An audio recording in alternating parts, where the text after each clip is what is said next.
Hello friends, नसीब story में आप लोगों का स्वागत है। पिछले पार्ट में आप लोगों ने सुना कि सृष्टि नेहा से सारी बातें बताती है और नेहा कहती है कि ठीक है, मैं बात करूँगी, देखती हूँ क्या बात है जो उसने मुझे कुछ नहीं बताया। ये कहकर वो फ़ोन कट कर देती है और उसके बाद वो उसे फ़ोन करती है रश्मि को। रश्मि पहले तो उसका फ़ोन उठाती नहीं है, लेकिन जब बार बार नेहा कॉल करती है तो वो फ़ोन उठाती है, कहती है हाँ बोलो नेहा। तो कहती है कि तू बहुत बदल गई है यार, मेरे साथ क्यों बदल गई। इस पर रश्मि कहती है कि वक्त सबको बदल देता है, तुम्हें, मुझे, हर किसी को कभी ना कभी बदलना पड़ता है और वो वक्त कब आ जाता है पता ही नहीं चलता। शायद मेरा वक्त आ चुका है, इसलिए बदल गई। कहती है मैंने तेरे साथ ऐसा क्या कर दिया कि तू मुझसे भी इतनी रूठ गई है। तुमसे? हाँ मुझसे। नहीं, तुम्हारे साथ तो ऐसा मैंने शायद कुछ भी नहीं किया। पक्का? हाँ पक्का।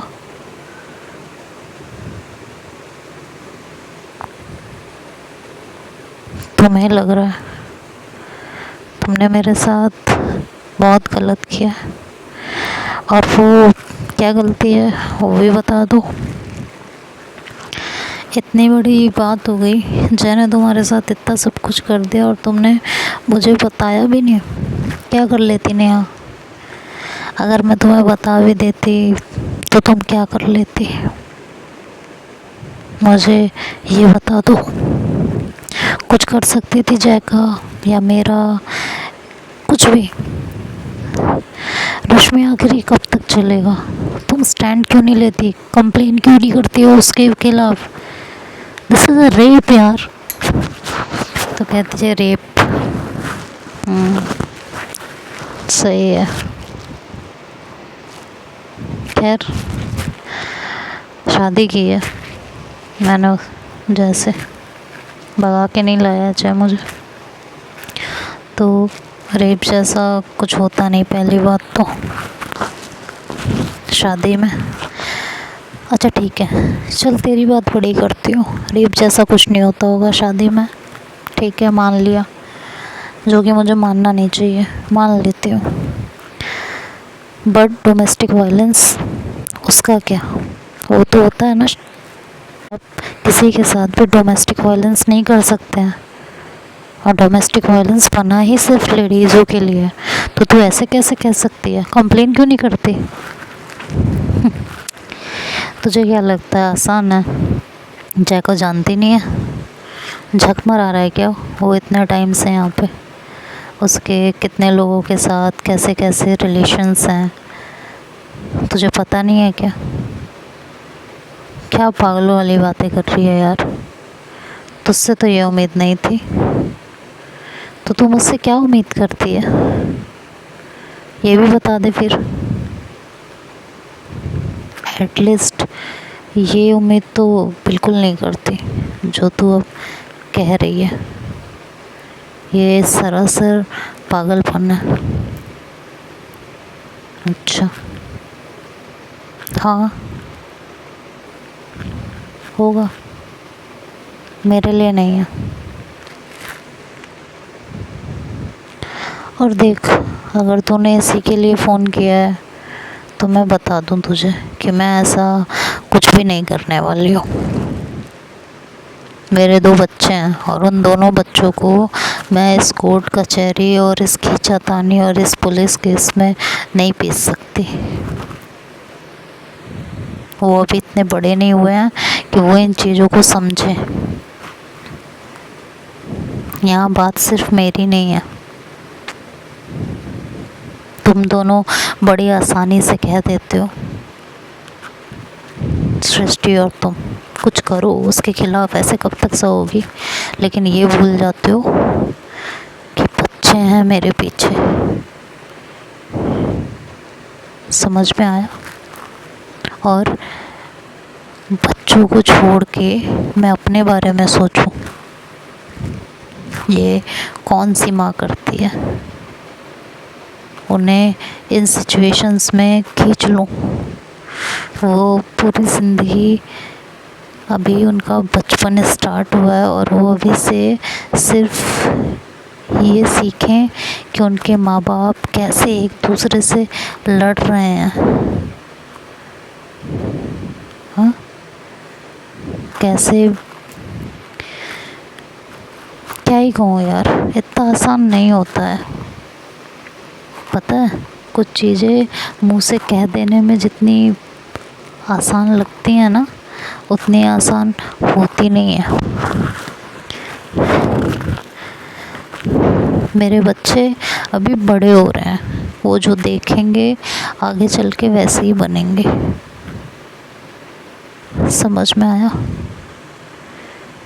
मानती हूँ कि अभी मैंने स्टैंड नहीं लिया तो मैं कभी नहीं ले पाऊँगी, लेकिन मैं कोर्ट कचहरी करके, पुलिस केस करके भी कुछ हासिल नहीं कर पाऊँगी। मेरे बच्चों के दिमाग पे उसका बहुत असर पड़ेगा, और ख़ासकर राहुल के, क्योंकि राहुल अभी बहुत छोटा है। इस बात को तुम लोग समझो या ना समझो, बट मैं बहुत अच्छे से समझती हूँ। समझे तुम? इसलिए मुझे ये पाठ मत पढ़ाओ, क्योंकि इससे कुछ होने वाला नहीं है।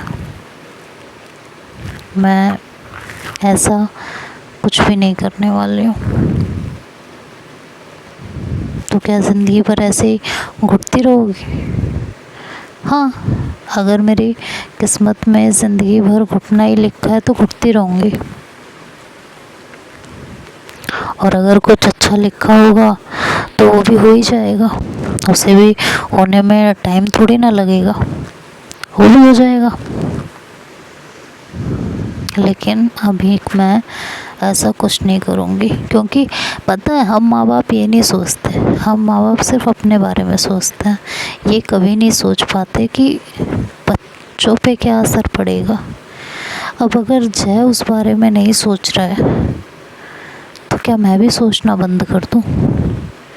फिर उसमें और मुझ में अंतर क्या रह गया? कुछ भी नहीं, है कि नहीं? उसने हमेशा अपने बारे में सोचा और मैंने हमेशा अपने बारे में सोचा, है कि नहीं? ये चाहती हो तुम?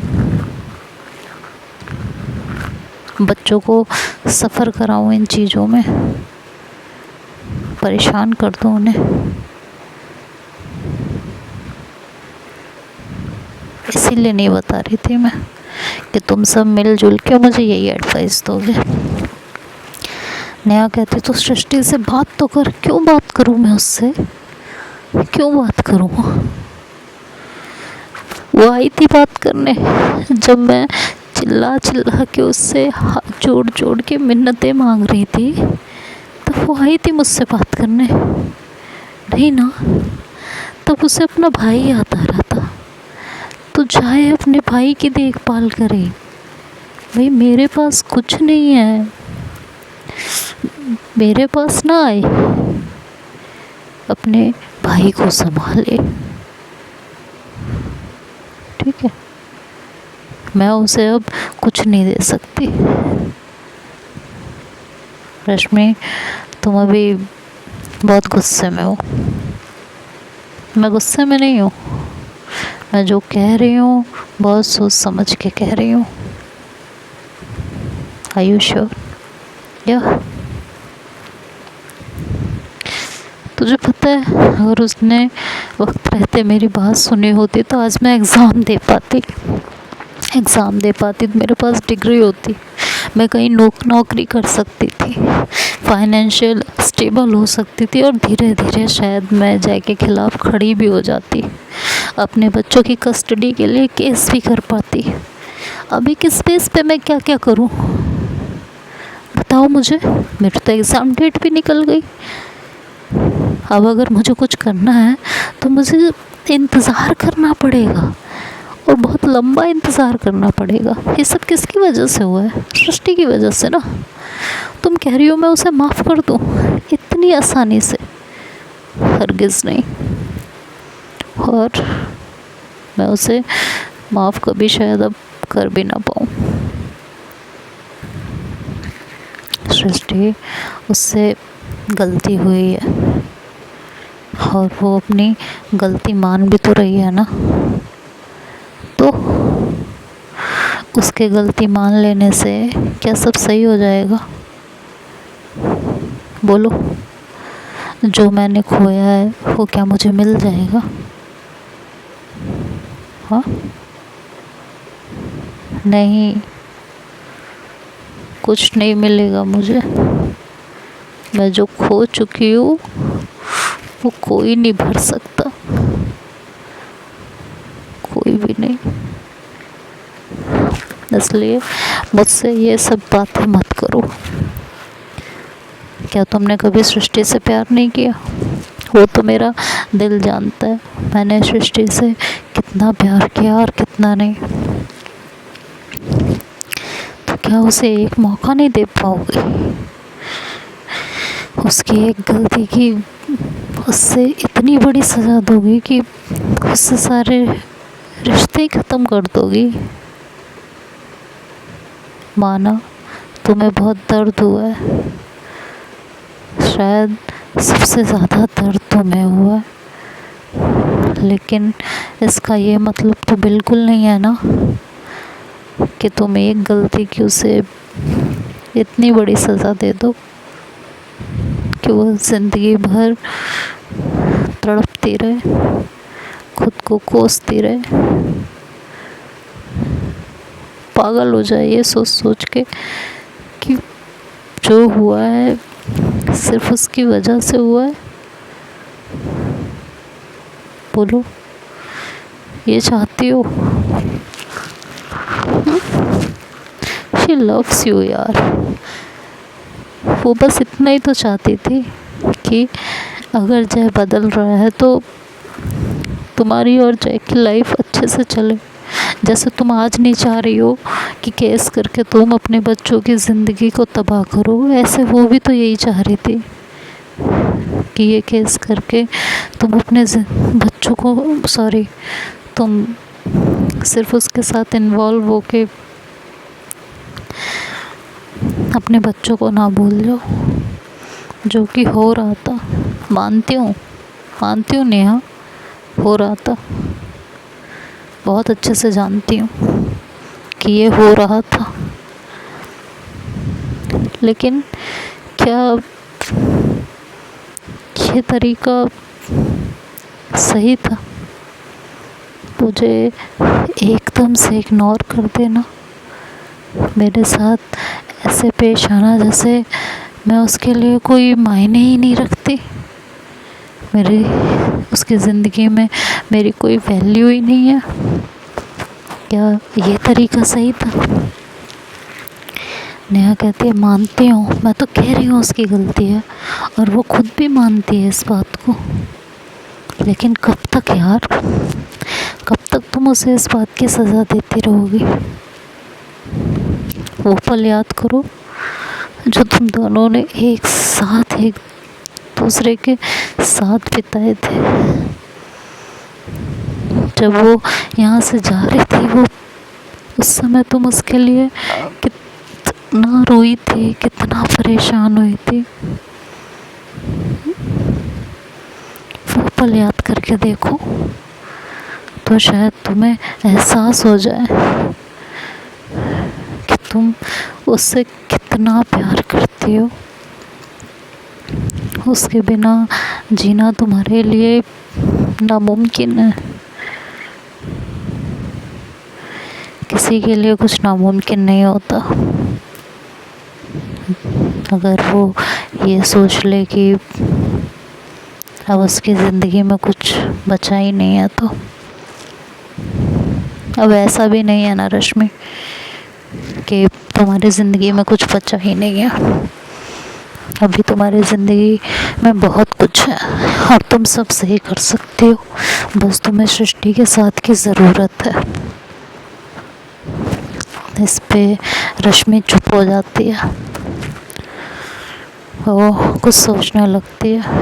नेहा उसे काफ़ी कुछ समझाती है और उसके बाद कहती है कि आगे तुम्हारा डिसीजन है, तुम्हें अभी से अपने पनपते रिश्ते का गला घोट देना है या आगे बढ़ना है, ये तुम्हें देखना है। तो ध्यान रखना अपना और मुझे इतना पराया मत करो, दोस्त थी दोस्त तो रखो। ये कहकर नेहा की आंखों में आंसू आ जाते हैं और वो फ़ोन कट कर देती है। तो देखते हैं अब आगे क्या होगा, ये तो अब नेक्स्ट पार्ट में सुनेंगे। तब तक के लिए bye bye, take care, good night, है ना, good morning, good afternoon, good evening, bye bye.